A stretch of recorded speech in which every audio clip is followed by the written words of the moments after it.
वर्णानां अर्थसङ्घानां वर्णानां अर्थसङ्घानां रसानां छन्दसामपि वर्णानां अर्थसङ्घानां. The science of spirituality, or the spirituality of science. Is this just a smart interplay of words, or does it lead to the doing away of duality and helping us understand the concept of oneness? Let's talk about all this and a lot more in our show today. Please welcome on our program Dr. Krishna Kant Shukla, who is a physicist, a musician and a spiritual ecologist. Krishna ji, welcome to our program. स्वागत है आपका. योगी ओ योगी युगन युगन हम योगी सब ही ठोर जमात हमारी जमात सब ही ठोर जमात हमारी जमात सब ही ठोर पर मेला मेला मेला. एक experiential नजरिए से you have experienced the link between science and spirituality. Share that experience with us. Okay. When I was doing my PhD in US in theoretical physics, I was often amazed by how the latest discoveries in physics, in modern physics, seem to be mirroring, the ancient science of Vedanta and what the Upanishads are saying. And I used to wonder whether this is just a happy coincidence or is there, a reason behind it. Then recently, about last year, now that we have, Google, I started researching and I found that piece of puzzle that I was looking for. The question that I had in my mind that I was researching was, why does modern physics, which is essentially so far removed, it seems on the surface, so far removed for anything that has to do with religion or spirituality. In fact, in many ways it stands totally opposite to that. Why is it mirroring, the concepts of Vedanta and some of the scriptures of this country? Then I discovered something very interesting. One of the founding fathers of modern physics was this German gentleman called Werner Heisenberg, famous for the Heisenberg uncertainty principle. And so it was just a handful of these people, mostly Germans, Werner Heisenberg, Wolfgang Pauli, and Erwin Schrödinger, and Paul Dirac, and Sommerfeld, and Bohr. These are the people who are responsible for creating modern physics and quantum mechanics. So they had a favorite hobby. Whenever they were not doing physics, they were studying the Upanishads and the Bhagavad Gita and the Vedanta. Whenever they would come home, they would have meetings because they had been reading Schopenhauer, who had translated some of the Upanishads, and they were really excited. It was a very exciting time in physics, in the early part of last century, because almost every day some new physics was being discovered and the old physics was being thrown in the waste paper basket. They were creating literally on a daily basis. So Werner Heisenberg was very much intrigued with Vedanta, and he was looking for the answers to certain questions which were really troubling him, because modern physics, as now even the school children know, that you think of electrons, protons and neutrons, and then you think of what makes those up. Then you look at subatomic particles, you look at quarks and gluons and neutrinos, and then you look at the components of that. So Werner Heisenberg was wondering, where did this stop? And he was actually posing a question: is there really such a thing as matter? what are we seeking? Because we keep discovering these particles which we think are the fundamental building blocks of nature, of creation, and then something happens and then we discover that they are also made of something else. In fact, he saw the logical absurdity of this reductionist approach, and he had been in correspondence with Rabindranath Tagore in India, in Shanti Niketan. Eventually in 1929, Werner Heisenberg went and spent about 15 days with Rabindranath Tagore. He was really intrigued and he wanted to discuss Vedanta and see if Vedanta has some of the answers that he is seeking. Right. And ultimately, Rabindranath Tagore ji, told him about Vivek Chudamani and some of the works of Adi Shankara, and his questions were satisfied. And then he came home to Germany, and that was when he invented and worked on and invented the famous Heisenberg uncertainty principle, which revolutionized all of physics because it brought in especially the so-called mystical element, the fact that you cannot separate the observer from what is being observed.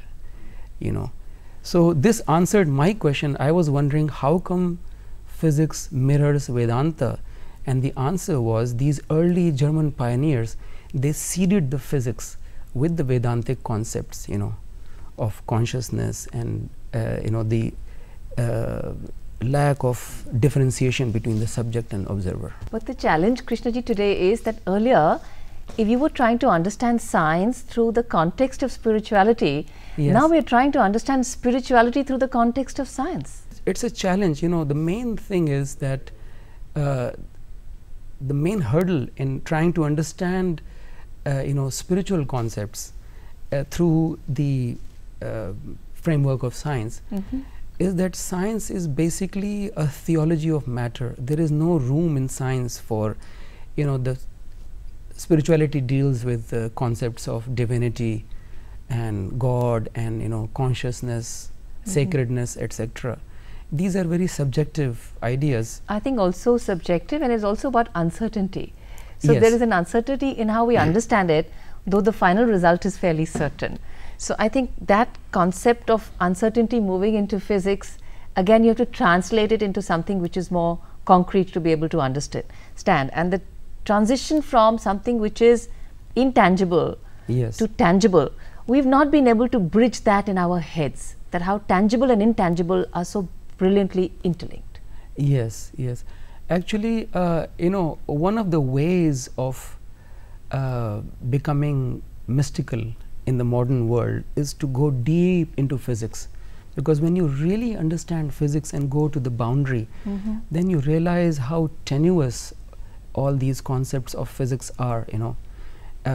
On the surface, it seems like science is objective and deals with hard facts, and whereas religion and spirituality is all sort of experiential and cannot be parameterized, etc.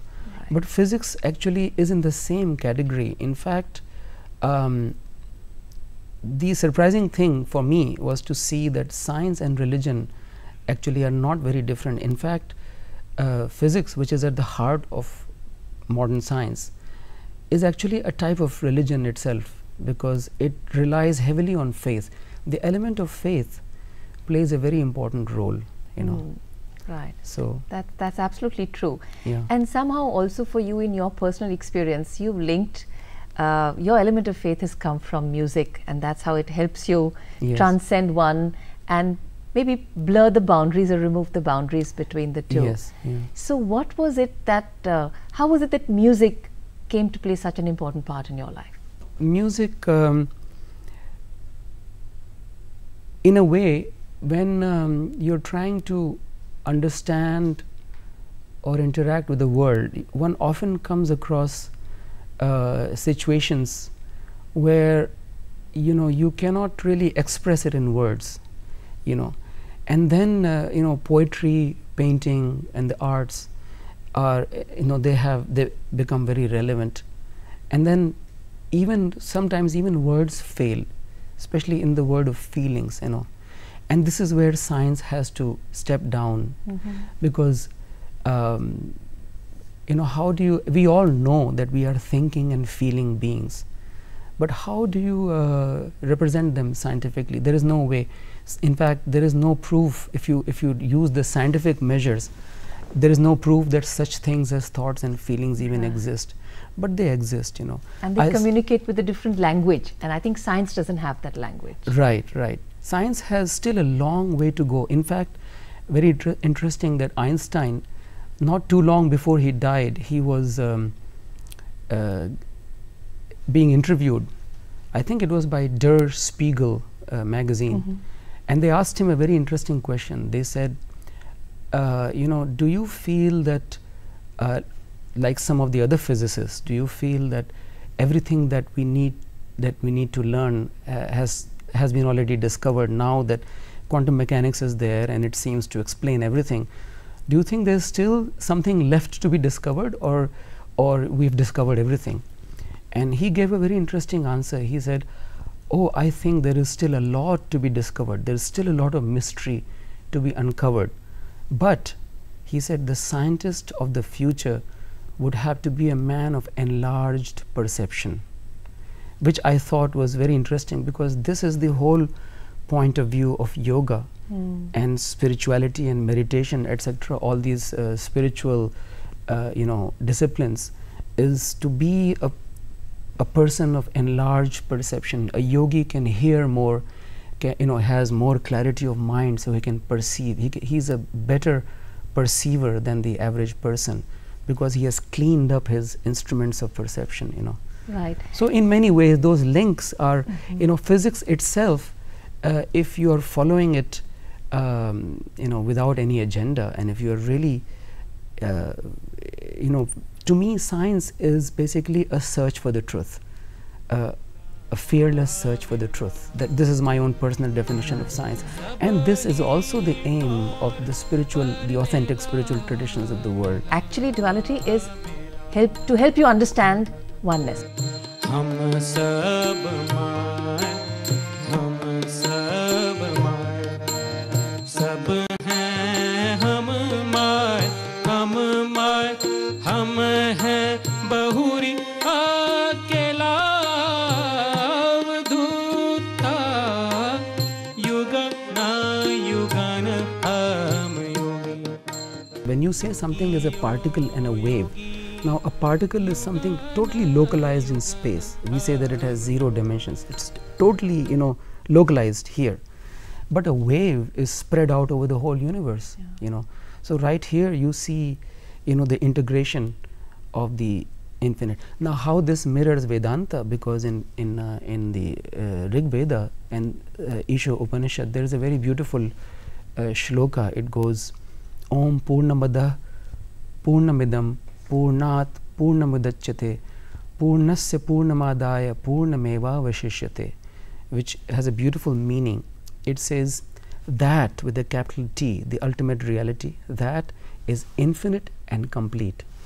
This, the microcosm, the individualized entity, is also infinite and complete. From infinity comes infinity, and if from infinity you subtract infinity, what remains is still infinite. So for example, a particle of air is still air, a particle of water is still water, a particle of infinity is still infinity. You know, for example, if you take the set of natural numbers, you know, 1 2 3 4 5 6 7 8, it's an infinite set. Now if from this infinite set you subtract the set of odd numbers, which is again an infinite set, you know, 1 3 5 7 9 11 odd numbers, it's an infinite set. So from the set of natural numbers you subtract, take out all the odd numbers. So from infinity you subtract infinity. What remains is the set of even numbers, which is again infinite, you know. So according to this worldview, every part, even a little particle of sand, you know, contains somehow information about the whole. It was William Blake, I think he intuited this when he's, you know, his famous poem, when he said, to hold infinity in the palm of your hand.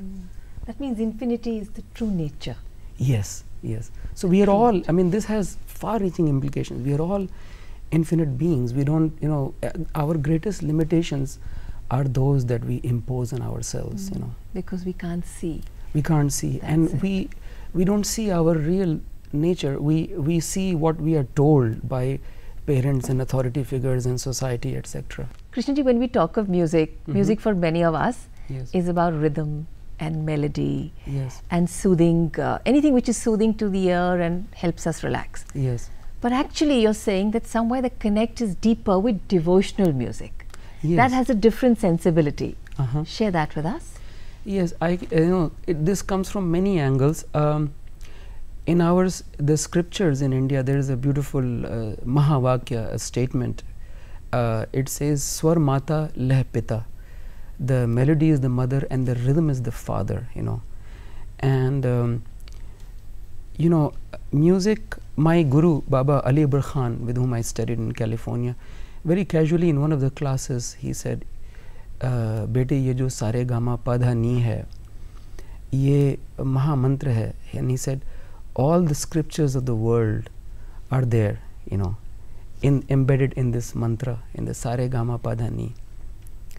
So it's actually very, very deep. Culturally, in today's culture, in the modern culture, music is for entertainment, for fun, you know. It's a good hobby. Appeals to the senses. Appeals also. to the senses, Right. yes. But the fact that it can actually, when you engage with it seriously, it can actually lead you to a realization of yourself.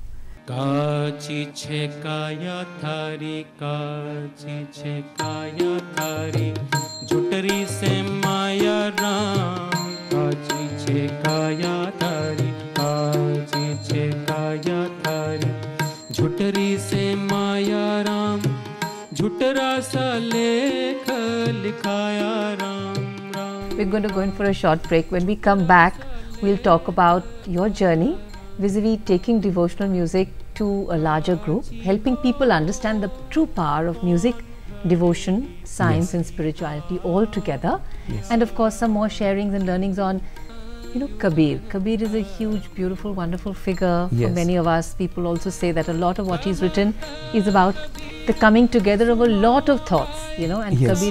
Kabir is also a vision or an idea, not a person. Yes. I think we'll talk about all that and a lot more, but right now we take a short break. कहता कबीर सुनो भाई साधो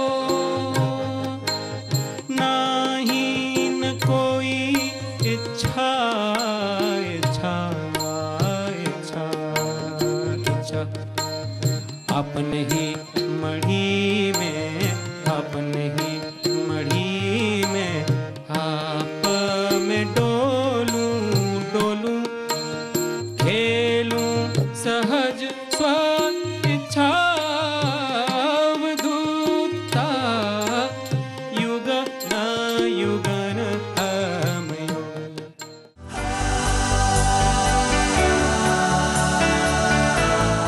Welcome back. We're still in conversation with Dr. Krishna Kant Shukla. Krishna ji, devotional music occupies a very special place in your heart, and how you take it to the rest of the world also. Actually, my understanding is that not too long ago, almost all music in India was devotional in nature, you know. Now, I was recently in 2011, the same institution, Hardwick College in upstate New York in the US, where I used to teach astronomy 20 years ago. They called me to teach a course on the devotional music of North India. This was the title of the course. And it was an interesting project. It was a challenge, and you know, because they are American students and they want to study a course on the devotional music of North India. And so I decided that instead of making it, and along with, of course, the person who invited me, Sandy Huntington, he is the head of the religious studies department there. It was actually his idea that instead of making it into a scholarly course, you know, where they read about Kabir and Tyagaraja and Tulsidas, you know, write papers on it, why not bring the devotional music into the classroom and teach these American students to sing some of these songs, you know, with the full understanding of their meaning, because it's very rich material. It has a lot of, you know, philosophy, spirituality. There is science also in it, you know. In the songs of Kabir and Gorakhnath, there is a, there's a whole culture, there's a whole world view, there's anthropology, there's philosophy, there's history, there's linguistics, there's so much. It's very rich material, Which is also infinity, as you said, the exactly, whole thing. yeah. So it was a challenge because my students, I had a class of about 13 students, and none of them were music majors. They were from the religious studies department and philosophy department, some from the English department, and 1 or 2 from management. So it was a challenge to teach them firstly to sing in tune, then to sing these songs of Kabir and Gorakh with proper pronunciation, enunciation, and full understanding of the meaning, because the bhava, the feeling, doesn't come until you understand the meaning. True. So we worked, and to the credit of Sandy Huntington and the students, they worked really hard, and the result, finally in the last class, I had a little digital recorder. I recorded my students singing this song.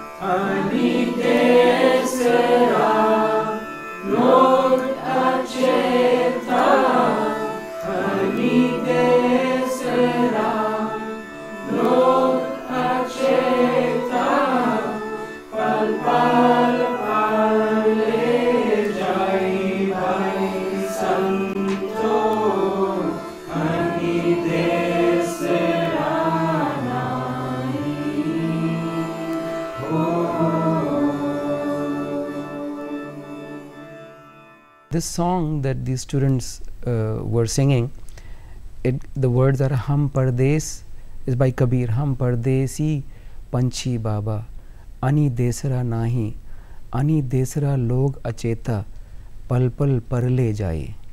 I am a bird from a foreign land. I do not belong to this land. In this land, people are asleep, unconscious, and each moment is a cosmic dissolution.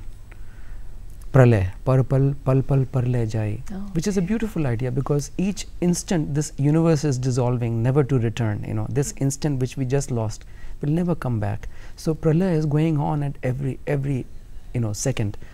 And then the next verse is Mukh bin gaan, pag bin chalna, bina pankh udi jai, bina bharat ki surat hamari, anhad mein ram jai. The land where I am from, I could sing without a mouth, I could walk without feet, I could fly without wings. I had a shape without form. My meditation was formless, and I always abided in the cosmic unstruck melody in the heart. So these songs are very beautiful and very deep. इसी तरह से गोरखनाथ जी का भी एक गाना उन्होंने सीखा, सिद्ध भजो ओमकार अवधू काया मंजन सार. इसकी भी ऑडियो रिकॉर्डिंग है. O Siddhas, chant Omkar, for it is the essence of purification of the 7 sheaths of the human body, the physical, the mental, the emotional, the psychological, the pranic, the spiritual, and the blissful. All the 7 sheaths of the human body are purified by chanting Omkar. Siddha Bhajo Omkar Avadhu Kaya Manjan Sar, Shikar Bhitar Naad Baje, Atma Din Rain Jage, Naad Sun Sun Lagi Dori, Atma Din Rain Bauri. So, beautiful. Yeah. And when you say the Om or the Omkar, Yes. then I think the vibrations that emanate, and science is now understanding that everything, what we see, what we feel, what we hear, is all to do with vibrations. Yes. And that's when how they beautifully meld together to say, it's about sound or vibrations Yes. being understood as science Yes. or being believed as faith. They talk about sound being waves of compression and rarefaction in the air. They are kind of like pressure waves, So sound cannot exist outside a medium that has to vibrate. But according to the Indian scriptures, sound has 3 other levels. What physics talks about is the crudest level of sound. It's called Vaikhari, and below that there is Para, Paschyanti, and Madhyama. It's very interesting. For example, we have all experienced intuitive experiences. Like True. sometimes you're thinking of your daughter, you know, very intensely, and you receive a phone call from her, True. you know, or sometimes you're walking on the street and you feel that somebody is, you know, something is going on, and you turn around and your friend is waving at you. So you just pass it off as a coincidence. Because according to the science, the Indian spiritual science, this is the science of sound, you know, the sound in the form of Pashyanti, it traveled from you to your daughter wherever she was, you know. That's how, you know, she was able to call you back. That means we as human beings Yeah. are prepared or equipped to receive it, but how well trained or sensitized we are Yes. to be able to understand, and that is yoga. According to yogis, the pineal gland, which is in the center of the brain, is the organ of thought transference and thought reception. You know, it is the organ of telepathy. Now, when I talked to the doctors about this, modern medical doctors, they said, not too long ago, they said it's a vestigial organ, it has no function. We just use it as a marker, you know, it gets calcified as we beyond our juvenile years, it gets calcified. So if there's a brain injury, then it shows up as a calcium marker in the X-ray, so we know if the brain has shifted or no. So I began to think that something is seriously wrong. Why would nature, you know, create a vestigial organ that has no use right in the center of our brain, which is like a very important point, you know.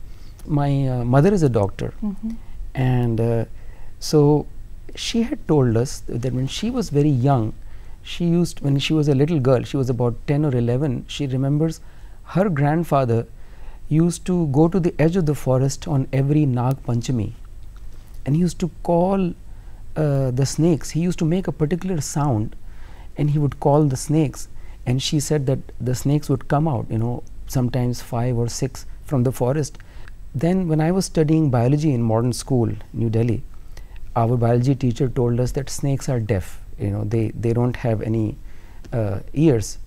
So then I said, when I went for summer vacations to visit my mother, I said, are you sure you saw this? Because I know my mother, she never jokes, you know, and she never lies, you know. I said, you saw this with your own eyes? So she said, yes, many times. I said, you know, but modern biology says that snakes cannot hear, you know. So she just shrugged her shoulders, you know.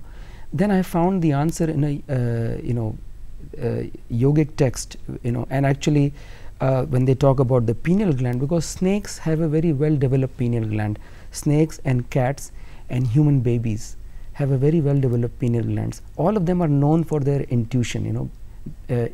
Young children are very intuitive. Very true. Because nature has given them that, you know, Right. for survival. They need to know, you know, who's right, who's wrong. And same thing with snakes. In many different cultures, there are folk tales about snakes hypnotizing their prey, you know. And I actually tested this when I was living in Northern California. In San Rafael, when I was studying music with Baba Ali Akbar Khan, I was walking in the forest in the foothills of Mount Tamalpais. I saw a rattlesnake who was sunning himself on the path. So I sat down about 8 feet from him, and I started just talking to him with my thoughts, you know, just in my mind. I said, you are such a beautiful creature of God. You are so beautiful, you know, your eyes are shining, your skin is shining, and you're so graceful. And it would mean a lot to me if you would be my friend, if you would, you know, so anyway, he turned around and went back. Next week when I came there and I called him with my mind, you know, just I said, my friend the snake, where are you? He came out.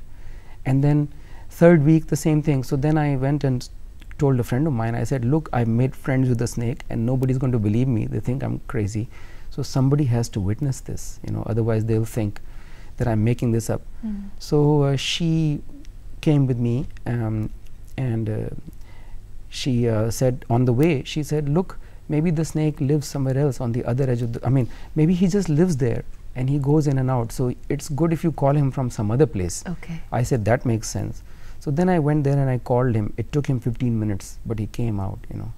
So I'm giving this as an example that there is still a lot that needs to be discovered about, you know, life, about the universe, about ourselves.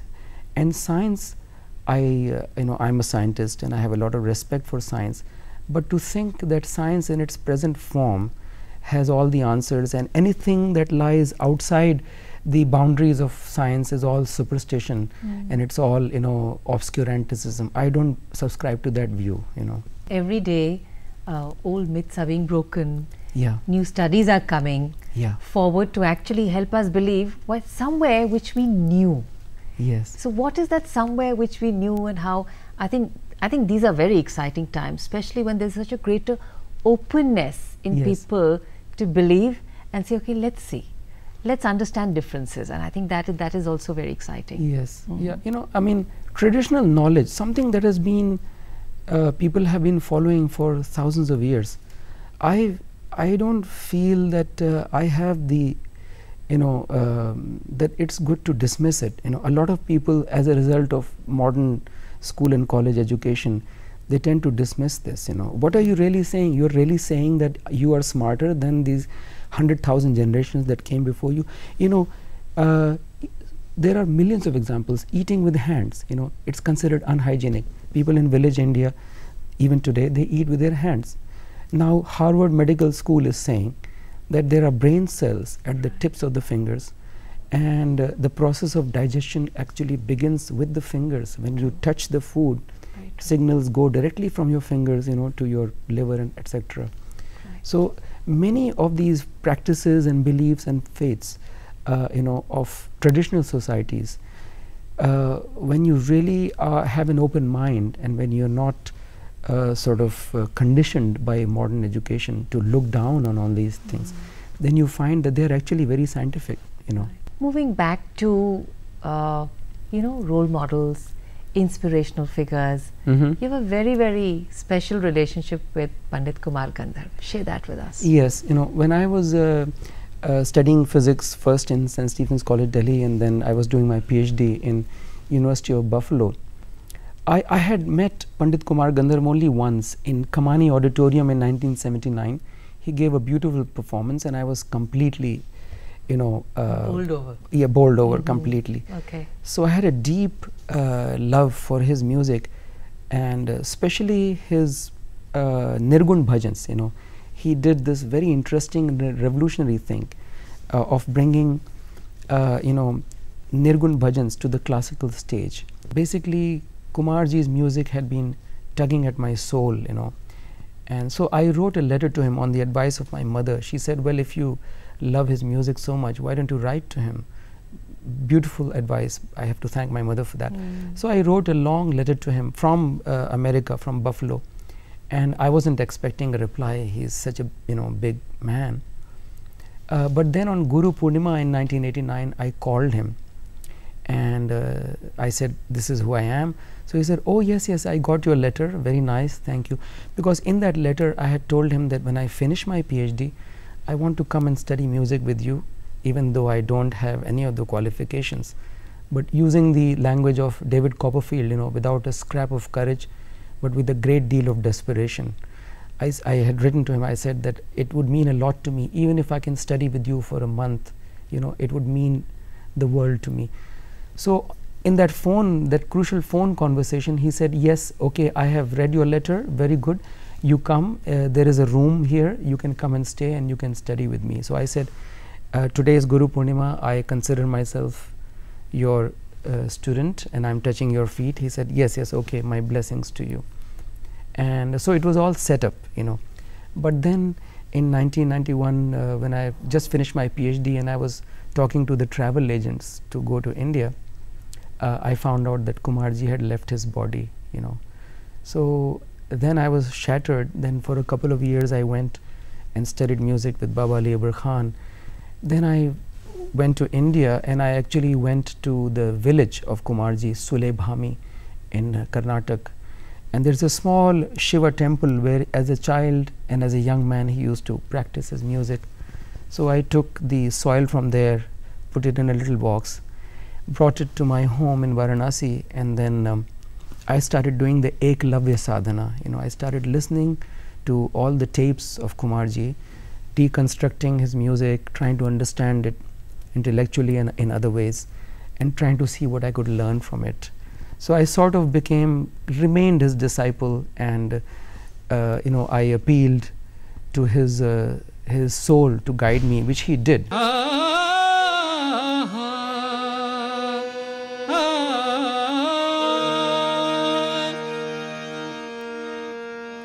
अवधूता अवधूता अवधूता अवधूता अवधूता गगन गगन गगन घटा गहरानी रे अवधूता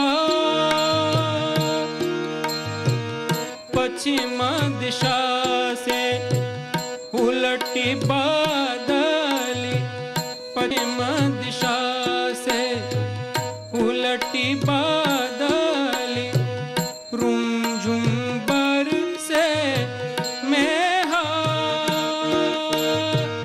रुमझुम बरसे मेहा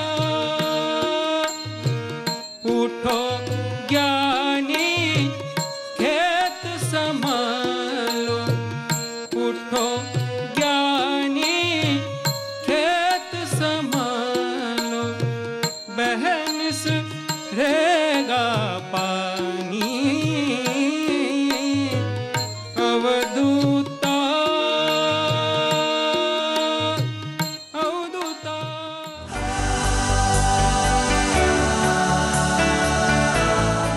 Welcome back. We are still in conversation with Dr. Krishna Kant Shukla. Krishna ji, जी कबीर जो कहते हैं उनकी I think उनकी कथनी जो है which transcends universes, transcends generations, and I think is so brilliantly put that it connects with your body, mind and soul. जी उसका भी एक बहुत डीप लिंक है आपके साथ, और म्यूजिक के साथ बहुत इंटरेस्टिंग कहानियां भी हैं जो आपके जीवन में घटी हैं. जी तो इस थोड़ी सी यात्रा को हमारे अपने साथ ले जाइए. ज़्यादातर जो निर्गुण भजन हैं ये एक्चुअली लिविंग ऑरल ट्रेडिशन है. दो लिविंग ऑरल ट्रेडिशंस जिनके बारे में मैं जानता हूँ, और भी होंगे. एक तो गोरखनाथ जी का ट्रेडिशन है. ये बहुत इंटरेस्टिंग है क्योंकि ये गोरखनाथ जी ने जो भजन लिखे थे ये ऑलमोस्ट 100% जो मटेरियल है वो deep esoteric spiritual truths and spiritual practice के ऊपर है, योग के ऊपर, कुंडलिनी योग के ऊपर, चक्रों के ऊपर. तो ये बहुत ही फैसिनेटिंग है. लेकिन इसको जो हम लोग यहाँ पे जो संत समाज है, जो साधु लोग हैं, जो आपको हिमालय की गुफाओं में मिलेंगे, इन लोगों ने इन भजनों को जिंदा रखा है 1400 साल तक. अभी तक ये लिविंग ऑरल ट्रेडिशन है. तो कुछ तो ये हमने इन लोगों को रिकॉर्ड किया है, और जिन लोगों से कुमार जी ने सीखा था उनको भी जाके मैंने रिकॉर्ड किया.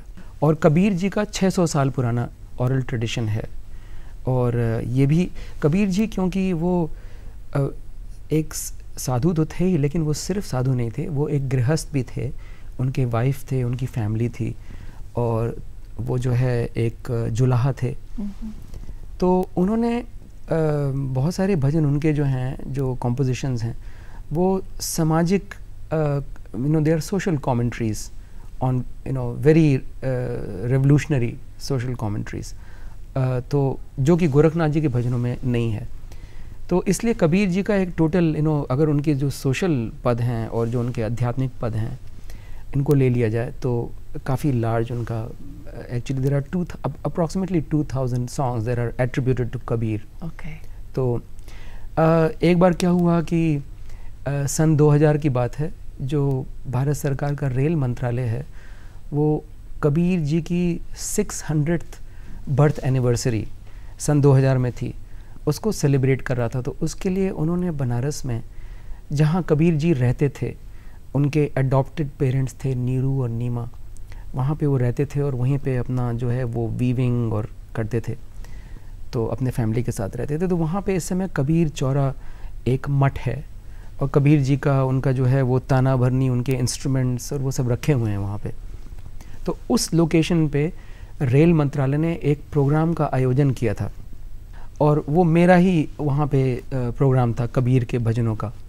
तो मेरे साथ मन्नू लाल मिश्र जी तबला बजाने वाले थे, और और जब प्रोग्राम समय होने का समय हो गया तो किसी कारण से उनको वो नहीं आए, उनको देर हो गई थी और सारे ऑडियंस सब बैठे हुए थे, बड़े बड़े लोग बैठे हुए थे, दूरदर्शन भी था उस समय, लखनऊ दूरदर्शन। इसके पहले मैं बता दूं कि मेरा घर जो है वो इस बनारस में मेरा घर है, तो इस लोकेशन जहाँ ये प्रोग्राम हो रहा था उससे 12 किलोमीटर दूर है, और मेरे घर में जहाँ मैं प्रैक्टिस करता हूँ, रियाज़ करता हूँ, उसके पीछे एक आंवले का पेड़ है और वहाँ अक्सर एक कोयल आके बैठ जाती है जो कि मेरे साथ गाती है। जब भी मैं प्रैक्टिस करता हूँ तो वो कोयल पता नहीं कहाँ से आती है और मेरे साथ गाती है, मुझे बड़ा अच्छा लगता है।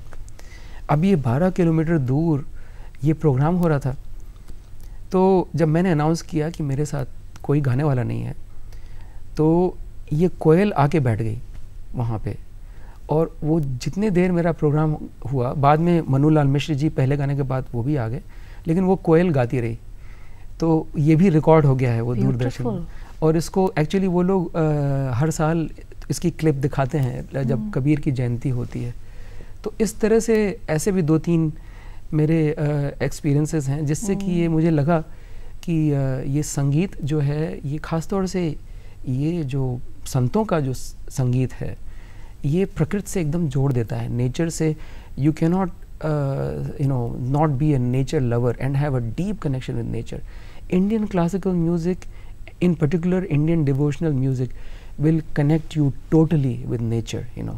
Right. जैसे कि हमने ये हार्टविक कॉलेज यहाँ पे कॉन्सर्ट दिया था 2003 में एक चैपल में, तो वो हार्टविक कॉलेज एक पहाड़ पे है, it's a very beautiful place, Catskill mountains में है, जहाँ मैं एस्ट्रोनॉमी पढ़ाता था 1991 में। तो वहाँ मैं जब मैं प्रोग्राम कर रहा था तो मेरे पीछे एक खिड़की थी और मैंने एक भजन गाया कबीर जी का, जो पूरा भजन जो है वो एक हिरण को एड्रेस्ड है।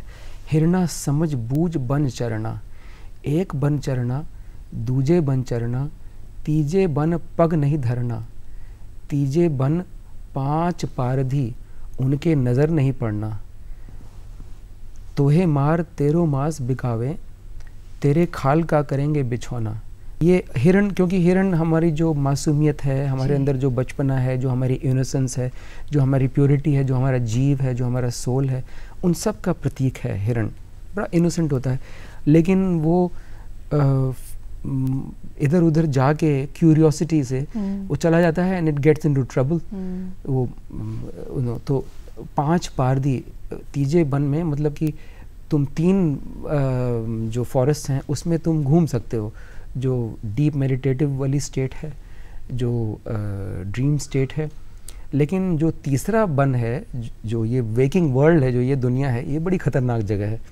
यहाँ पे बहुत केयरफुल रहना, वो जीव को कह रहे हैं हिरना, क्योंकि 5 पारदी, 5 hunters, 5 objects of the senses, you know, which pull us out of our selves. हमको ये जो एक फीलिंग है ना कि हमारी जो फुलफिलमेंट है, ब्लिस है, एन्जॉयमेंट है, वो सब बाहर मिलेगा हमको, यू नो, अंदर नहीं है। तो हम लोगों को एक्सट्रोवर्टेड बना देता है। तो कितना सुंदर ये कबीर जी ने लिखा है। तो जब ये मैं भजन में गा रहा था वहाँ पे, बाद में ऑडियंस में जो बैठे थे वो उठ के आए बड़ा एक्साइटेड होके, 10-15 लोग आए। उन्होंने कहा, when you started singing this song about the deer, O deer grazes cautiously the forest, you know, एक एक्चुअल डियर आ गया और उसने वो खिड़की से अपना सर अंदर डाल के वो पूरा भजन हमारा सुना।